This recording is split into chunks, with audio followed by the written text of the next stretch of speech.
Ce château naît d'un duel en 1597 et d'un mariage en 1599 entre deux cousins, Marguerite et Perrault, chapes de Rastignac. Ils ont l'opportunité de s'établir et d'investir un château pour finalement réunir les trois propos de tout château, défense, résider et ostentation. Tout le château est construit avec son pont-levis, avec ses attributs quasi féodaux, pour dire tout cela en un seul trait d'architecte.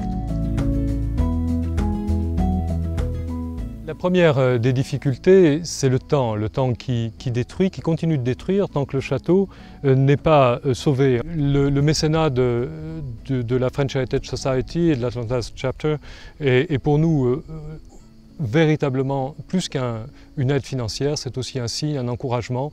C'est ce qui permet parfois de dépasser ces moments de découragement que vous évoquiez tout à l'heure. Nous sommes dans la tour nord du château de sable des enfants qui en comporte 4 rondes et une carrée qui est la tour portière, la tour d'entrée de Châtelet.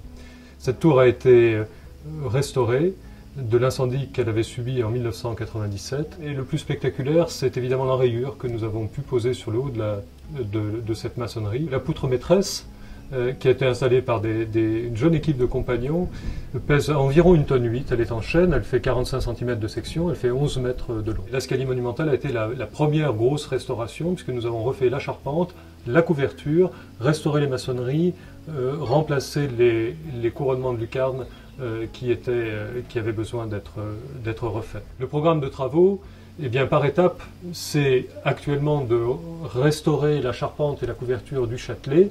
La maçonnerie a besoin de quelques reprises, elle est en moins mauvais état, mais la charpente est la seule charpente de tour encore d'origine et elle peut être sauvée. Et c'est à cela que nous allons être aidés par nos généreux bienfaiteurs et je peux dire que c'est pour moi un soulagement énorme et nous espérons bien, avec cette aide venue d'outre-Atlantique, pouvoir engager des personnes plus proches de nous à venir contribuer à cette aventure qui, je dois bien le reconnaître, est un peu folle.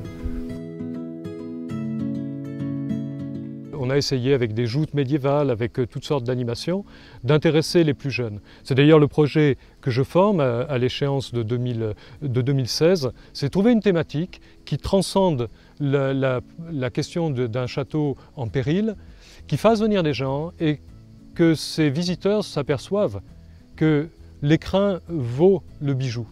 Et voilà le but de la thématique du château des chats que nous allons développer, sachant que ce château a été construit par des chats, les chats de Rastignac. C'était bien exactement leur nom.